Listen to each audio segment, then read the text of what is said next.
Hello my dear students, welcome in physics class. In this video we will discuss about gravitation. What is gravitation? Gravitation क्या है? Force of attraction between two bodies of the universe is called gravitational force. इस universe में कोई भी दो मासिक body, कोई भी दो पार्टिकल जिसके बीच में मास हो, तो एक फोर्स ऑफ अट्रैक्शन एक दूसरे के ऊपर एग्जर्ट करता है, अप्लाई करता है, जिसे हम ग्रेविटेशनल फोर्स कहते हैं। इस ग्रेविटेशनल फोर्स का मेजर क्या है, अमाउंट क्या है, क्या डायरेक्शन है, यह बताता है न्यूटन्स लॉ ऑफ ग्रेविटेशन।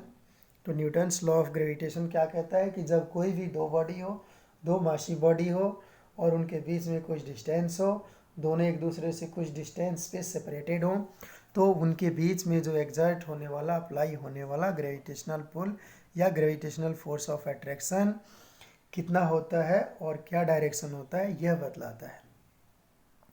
तो यहाँ पर हम ये मान के चल रहे हैं कि दो बॉडी हैं और पहले बॉडी जो ए है और दूसरा बॉडी बी है। फर्स्ट बॉडी का मास m1 है, सेकेंड बॉडी का मास m2 है, और इन दोनों बॉडीज़ के बीच में जो सेंटर टू सेंटर सेपरेशन है वो r है, दोनों के बीच में डिस्टेंस r है। ठीक है, तो क्या कहता है न्यूटन्स लॉ ऑफ ग्रेविटेशन? ये कहता है कि force of attraction between any two bodies in this universe is directly proportional to product of their masses and inversely proportional to square of distance between them. इस rule के दो parts हैं। पहला part ये कहता है कि दोनों बॉडीज के बीच में जो लगने वाला ग्रेविटेशनल फोर्स ऑफ अट्रैक्शन होगा F, वो कितना होगा, दोनों बॉडीज के मासेस के प्रोडक्ट के डायरेक्टली प्रोपोर्शनल होगा। इसका मतलब हुआ कि F is directly proportional to m1 into m2। और सेकेंड पार्ट इस स्टेटमेंट का कहता है कि gravitational force of attraction F between both the body is inversely proportional to square of distance between them. इसलिए F is inversely proportional to r square हमने यहाँ पर लिखा हुआ है। ये सेकेंड इक्वेशन है। On combining both the equations we get F is directly proportional to m1 m2 upon are square. और जब हम इस प्रोपोर्शनल को रिमूव करते हैं तो एक कांस्टेंट आता है जिसको हम रिप्रेजेंट करते हैं कैपिटल G से, और ये कैपिटल G क्या है? Capital G universal gravitational constant है। ठीक है, इस यूनिवर्सल ग्रेविटेशनल कांस्टेंट की value 6.6 into 10⁻⁻11 newton metre square पर किलोग्राम स्क्वायर होता है। इसे हम यूनिवर्सल ग्रेविटेशनल कांस्टेंट क्यों कहते हैं? क्योंकि यूनिवर्सल ग्रेविटेशनल कांस्टेंट इसलिए कहते हैं क्योंकि इस कैपिटल G की वैल्यू टाइम टू टाइम और प्लेस टू प्लेस चेंज नहीं होता है, फिक्स्ड रहता है, कांस्टेंट रहता है, इसलिए इसे यूनिवर्सल ग्रेविटेशनल कांस्टेंट कहा जाता है। तो अब यहाँ पर समझने की ज़रूरत है कि जो ये दो बॉडीज़ हैं,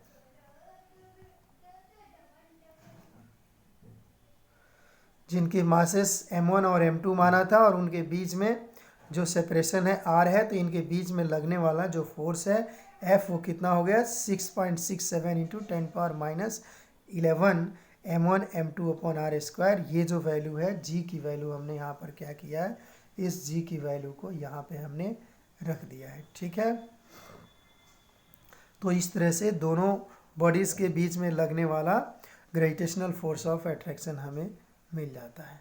अब हम बात करते हैं जो यूनिवर्सल ग्रेविटेशनल कांस्टेंट है G, उसका यूनिट क्या होगा और डायमेंशन क्या होगा। तो माय डियर स्टूडेंट्स, यूनिट तो हो गया, पहले ही आपने देख लिया कि जो इसका यूनिट है वो न्यूटन मीटर स्क्वायर पर किलोग्राम स्क्वायर है, और G की वैल्यू 6.67 इंटू 10⁻11 है।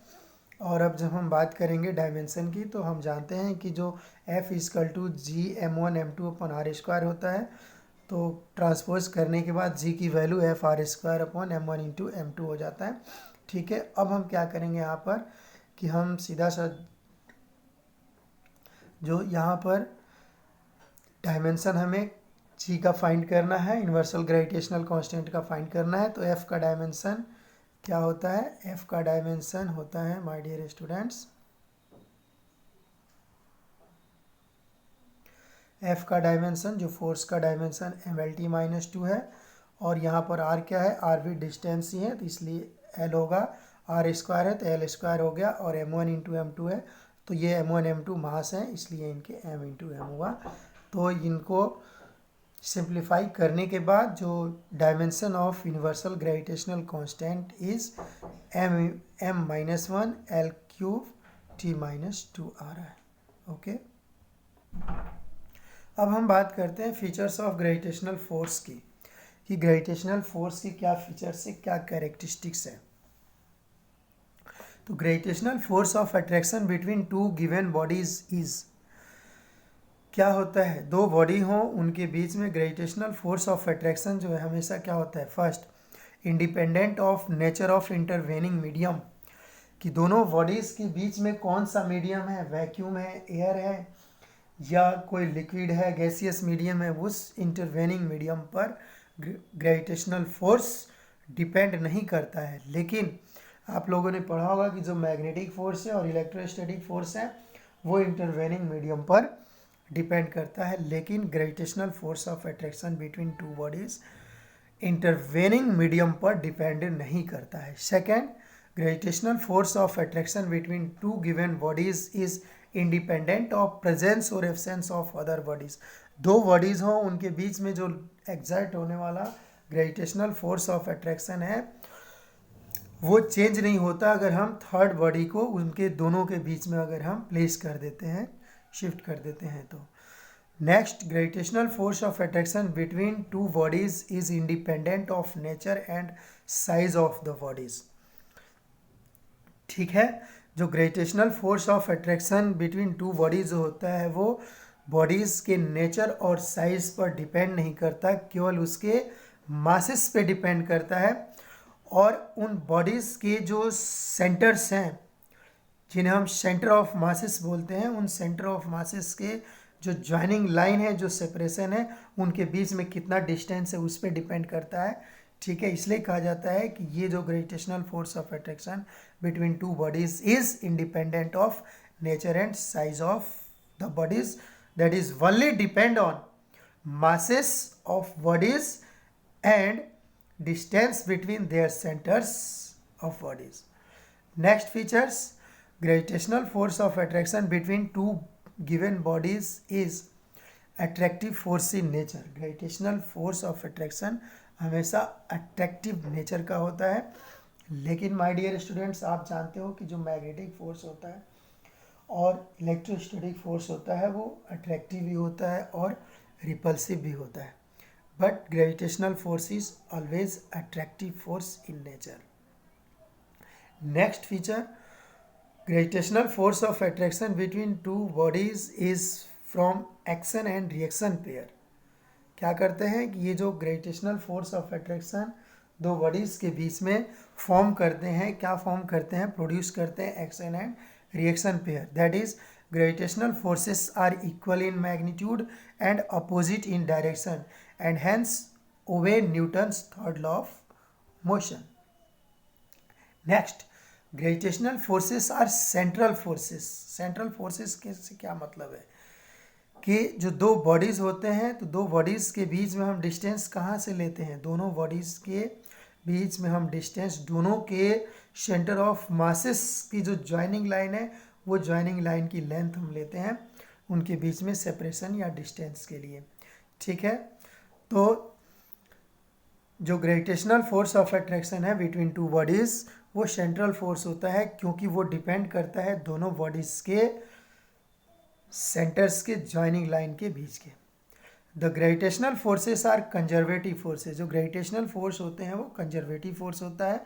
माय डियर स्टूडेंट्स, पहले भी हमने डिस्कस किया हुआ है कि इस नेचर में ग्रेविटेशनल फोर्स, इलेक्ट्रोस्टैटिक फोर्स और मैग्नेटिक फोर्स ये क्या होते हैं, कंजर्वेटिव फोर्स होते हैं। My dear students, next features of gravitational forces, the gravitational force are weakest force in nature. My dear students, you know there are four fundamental forces in nature. First, gravitational force, weak nuclear force, electromagnetic force and last strong nuclear force. In all the four forces, gravitational force is the weakest force in nature. Gravitational force in चारों fundamental forces में week होता है, सबसे weakest होता है। Okay my dear student, जो fundamental force particles है, जैसे यहाँ पर जो फोर्स ऑफ अट्रैक्शन है, फोर्स ऑफ ग्रेविटेशनल अट्रैक्शन जिसे हम ग्रेविटी भी कहते हैं, तो force of gravitational attraction acts between objects with masses. कि जो ग्रेविटेशनल फोर्स ऑफ अट्रैक्शन है वो किससे गवर्न होता है? बॉडी के मास से गवर्न होता है, बॉडी के मास पर डिपेंड करता है। और ये एक्सपीरियंस कहाँ करता है ग्रेविटेशनल फोर्स ऑफ अट्रैक्शन? तो ऑल पार्टिकल्स विद मासेस। और फोर्स कैरियर पार्टिकल्स कौन से हैं? तो ग्रेविटॉन्स हैं, रखा गया इनका नाम ग्रेविटॉन्स रखा गया है। और ग्रेविटेशनल फोर्स ऑफ अट्रैक्शन का रेंज क्या है? तो ये इन्फिनिटी तक काम करता है। रिलेटिव एंड स्ट्रेंथ क्या है? तो my dear students, gravitational force is much weaker in comparison to other fundamental forces in nature like weak nuclear force, electromagnetic force and strong nuclear force. What are the significance of Newton's law of gravitation? Newton's law of gravitation का significance क्या है, क्या importance है? My dear students, Newton's law of gravitation ने तो ये बताता है कि जब दो बॉडीज़ के बीच में जो gravitational force of attraction exert होता है, अप्लाई होता है, तो न्यूटन्स लॉ ऑफ ग्रेविटेशन यह बताता है कि उन दोनों बॉडीज़ के बीच में ग्रेविटेशनल फोर्स ऑफ अट्रैक्शन का डायरेक्शन क्या है और अमाउंट कितना है, उनके बीच में मैग्नीट्यूड कितना है, ये बताता है। तो ये न्यूटन्स लॉ ऑफ ग्रेविटेशन का यूज़ करके rotation of earth around the sun को एक्सप्लेन किया जा सकता है। इसी न्यूटन्स लॉ ऑफ ग्रेविटेशन का यूज़ करके rotation of moon around the earth को एक्सप्लेन किया जा सकता है।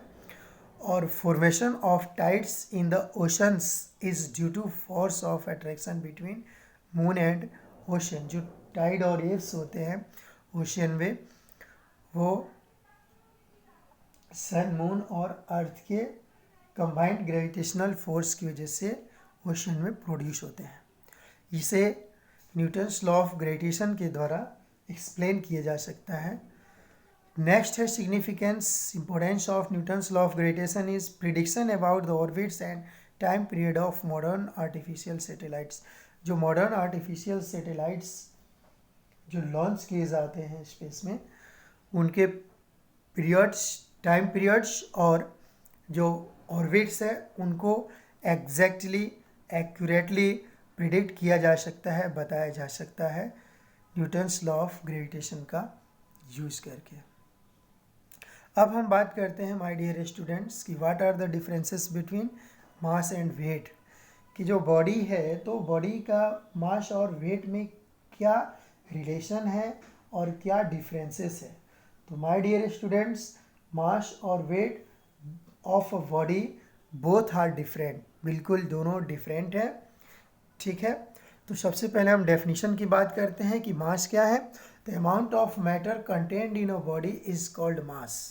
जो बॉडी के अंदर जो अमाउंट ऑफ मैटर कंटेंट है उसे हम मास कहते हैं। While force of attraction between earth and body is called its weight of force. जबकि फोर्स, जिस फोर्स ऑफ अट्रैक्शन से किसी बॉडी को अर्थ अपनी ओर अट्रैक्ट करता हो, पुल करता हो, उस फोर्स ऑफ अट्रैक्शन को हम बॉडी का वेट कहते हैं। Okay, second point, mass is a scalar quantity while weight is vector physical quantity. Mass क्या है? स्केलर फिजिकल क्वांटिटी है, जबकि वेट क्या है? वेक्टर फिजिकल क्वांटिटी है। Mass of body has no direction while weight is always directed towards the centre of अर्थ।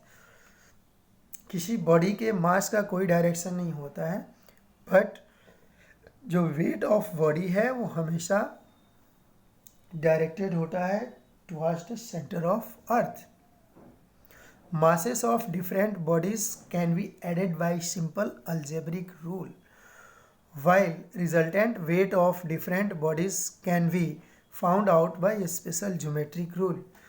जब दो body के मास को क्या करना हो, सम करना हो, ऐड करना हो, तो बस सिंपल अलजेब्रिक रूल अप्लाई करके हम उसे सम कर सकते हैं, ऐड कर सकते हैं. बट दो बॉडीज़ के वेट को मेजर करने के लिए हमें स्पेशल ज्योमेट्रिक रूल या वेक्टर एडिशन के जो रूल्स हैं वो अप्लाई करने पड़ते हैं. Next, units of mass of body are kilogram, gram. जो बॉडी के मास का यूनिट जो है वो किलोग्राम या ग्राम होता है. While different units of weight are newton, dyne, kilogram force, gram force, etcetera. And my dear students, you have already studied about the units of force. तो यूनिट ऑफ फोर्स और weight और gravity is same, that is newton, dyne, kilogram force और gram force. My dear students, you know also relation between Newton and dyne. 1 Newton force is equal to 10 to the power 5 dyne force. Next, mass of body does not change while weight of body changes time to time and place to place. किसी body का mass change नहीं होता है time to time या place to place, but किसी body का weight time to time और place to place change होता है. बहुत सारे ऐसे फैक्टर्स हैं. There are many factors which affect the weight of body.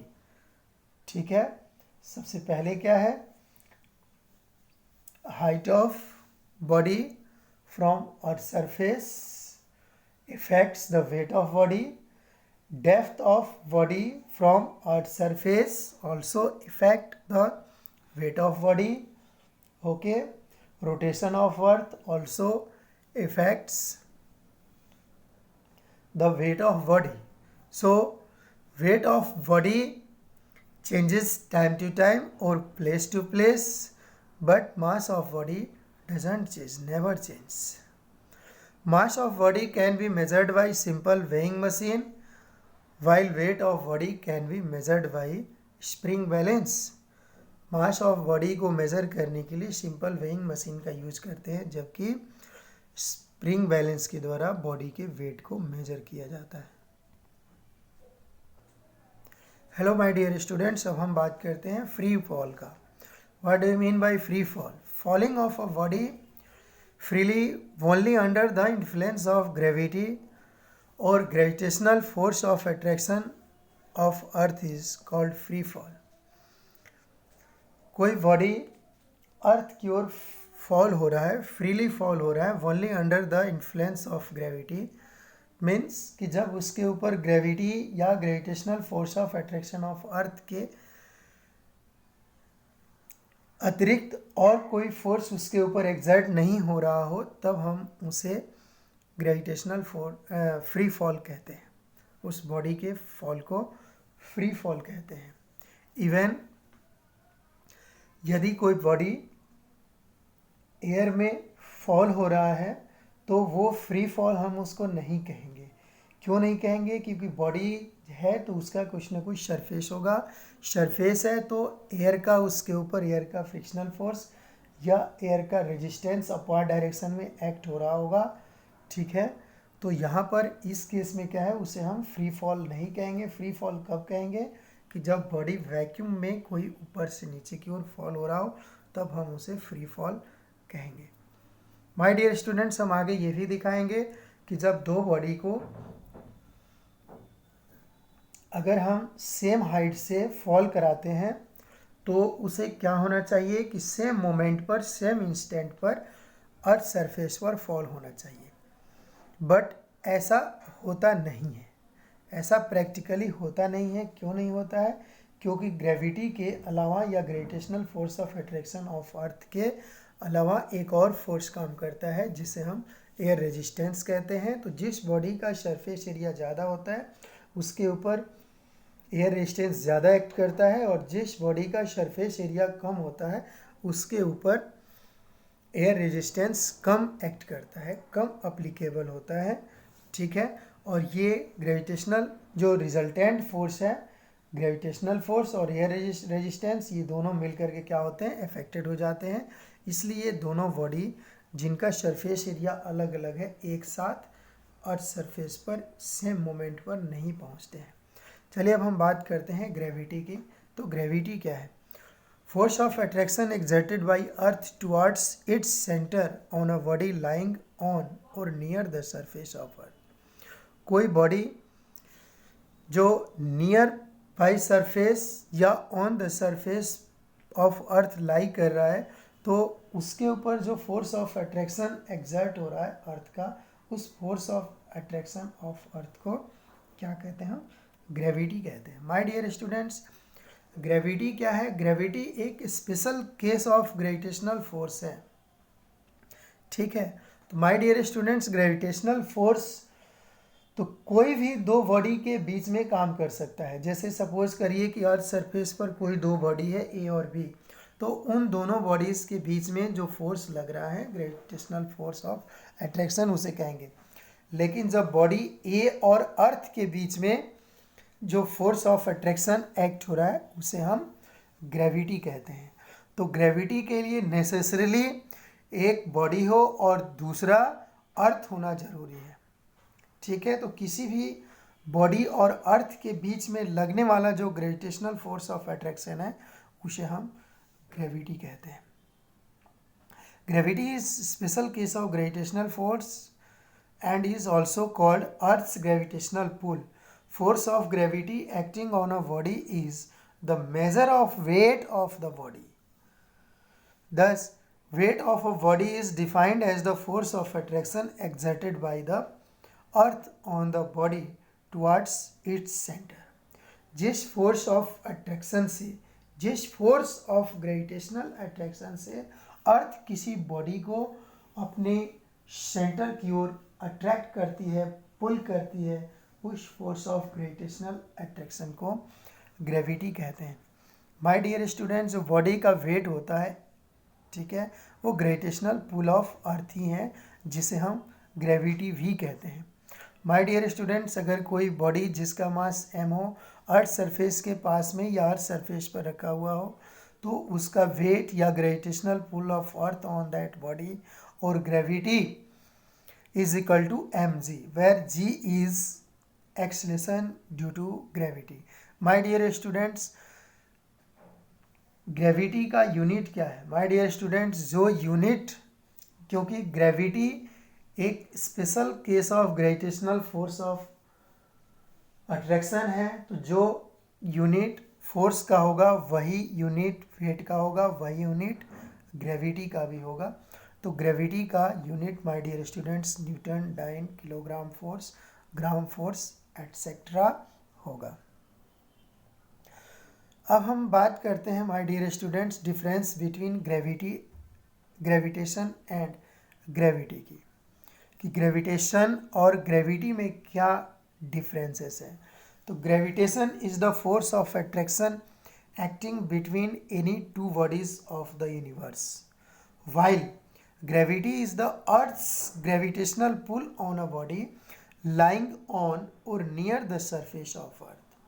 Second, the gravitational force on a body is F is equal to gmm upon r square. My dear students, अगर कोई body जिसका मास m हो अर्थ surface पर रखा हुआ हो, ठीक है, तो ग्रेविटेशनल फोर्स जो होगा अर्थ का उस बॉडी के ऊपर वो F equal to gmm upon r square होता है, जहाँ पर g क्या है? कैपिटल G क्या है?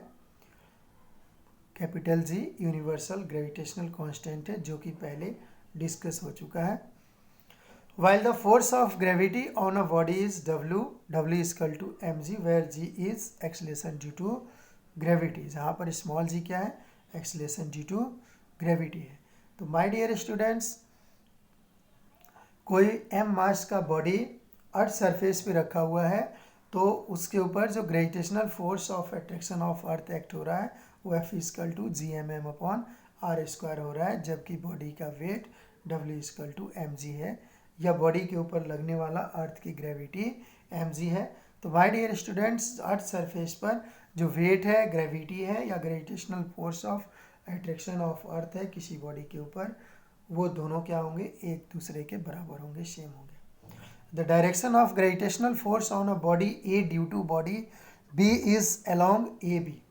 कोई बॉडी ए है और दूसरा बॉडी बी है, तो जो ग्रेविटेशनल फोर्स ऑफ बॉडी होगा बॉडी ए के द्वारा बॉडी बी पर लगने वाला होगा या बॉडी बी के द्वारा बॉडी ए पर लगने वाला होगा, वो बॉडी ए और बी के जो ज्वाइनिंग लाइन है, ठीक है, सेंटर्स के ज्वाइनिंग लाइन है, उसके अलोंग ग्रेविटेशनल फोर्स एक्ट होता है। जबकि जो direction of gravity on a body जो होगा वो क्या होगा, ऑलवेज अलोंग द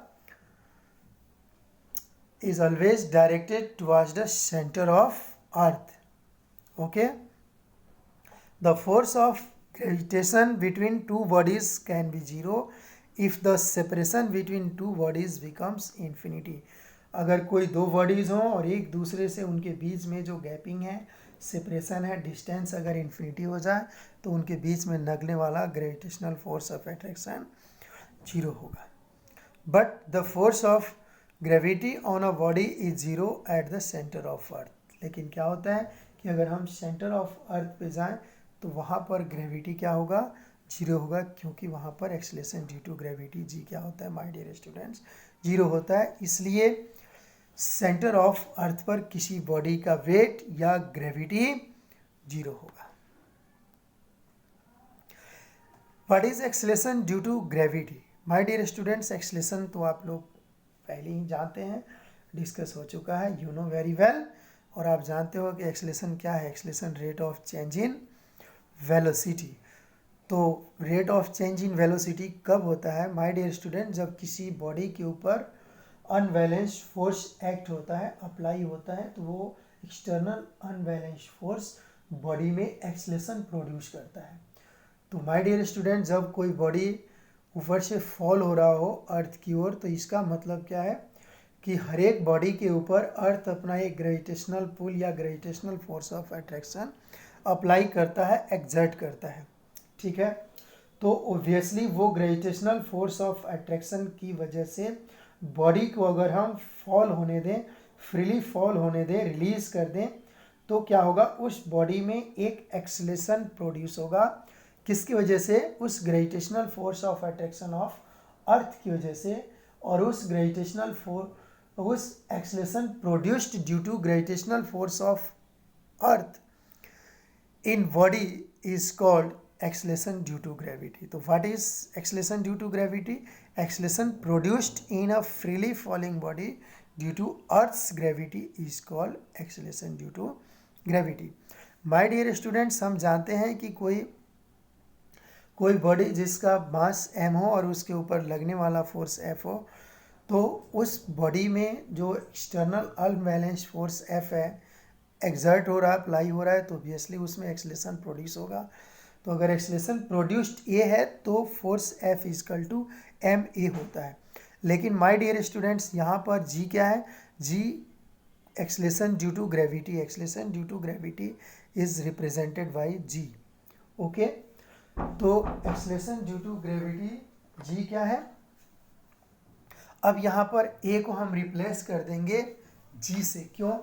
क्योंकि जब बॉडी में किसी अनदर फोर्स की वजह से जो एक्सेलरेशन प्रोड्यूस होता है उसको तो हम रिप्रेजेंट कर रहे हैं स्मॉल ए से, लेकिन जब अर्थ के ग्रेविटेशनल फोर्स ऑफ अट्रैक्शन से जो एक्सेलरेशन प्रोड्यूस हो रहा है जिसे हम जी से रिप्रेजेंट कर रहे हैं, तो उसी बॉडी पर लगने वाला force F equal to mg होगा, ठीक है। अब माय डियर स्टूडेंट्स, तो इससे G इजकल टू क्या होगा? G equal to F upon m।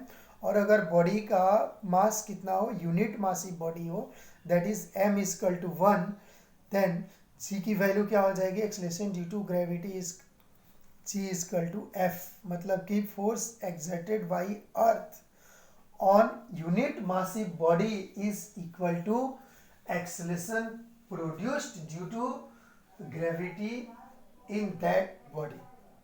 Acceleration due to gravity is defined as the force of gravity acting on unit mass of a body placed on or near the surface of earth. SI unit of acceleration due to gravity is meter per second square or Newton per kilogram. Hello students, अब हम बात करते हैं relation between acceleration due to gravity and universal gravitational constant. My dear students, हम ये suppose करें कि जो mass of earth capital M है और इस मास ऑफ अर्थ का सेंटर ओ है ए, और इसके सरफेस पर अर्थ सरफेस पर एक स्मॉल एम मास का बॉडी रखा हुआ है। तो सेंटर ऑफ अर्थ और बॉडी के बीच में जो डिस्टेंस है वो क्या है, आर है, जो कि रेडियस ऑफ अर्थ के इक्वल है। तो माय डियर स्टूडेंट्स, यहाँ पर जो बॉडी का वेट होगा W इक्वल टू वो कितना होगा, mg होगा, और उसका डायरेक्शन क्या होगा, directed towards the centre of earth. और gravitational force of attraction between body and earth क्या होगा, Fg equal to Gmm upon are square according to Newton's law of gravitation. तो my dear students, weight of body is equal to gravitational force of attraction between earth and body. Okay, तो then W equal to Fg, और हम जानते हैं कि W equal to यहाँ पर क्या है, mg है, और Fg क्या है, ग्रेविटेशनल फोर्स कितना है, Gmm अपॉन आर स्क्वायर है। तो mg equal to Gmm upon are square.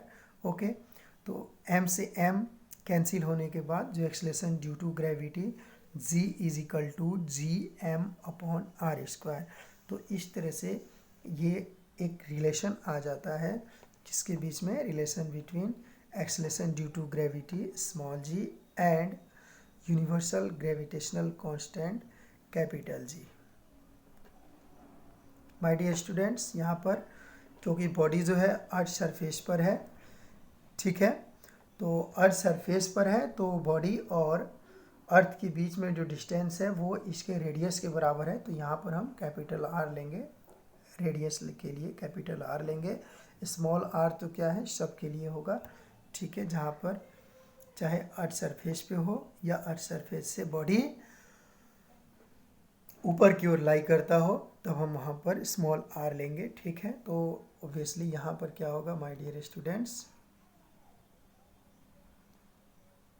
यहाँ पर वास्तव में जो g होगा वो g होगा क्या, Gm upon capital R square. Capital R क्या है, यहाँ पर अर्थ की रेडियस है, क्योंकि बॉडी को हमने कहाँ लिया है, बॉडी को अर्थ सरफेस के ऊपर लिया है इसीलिए।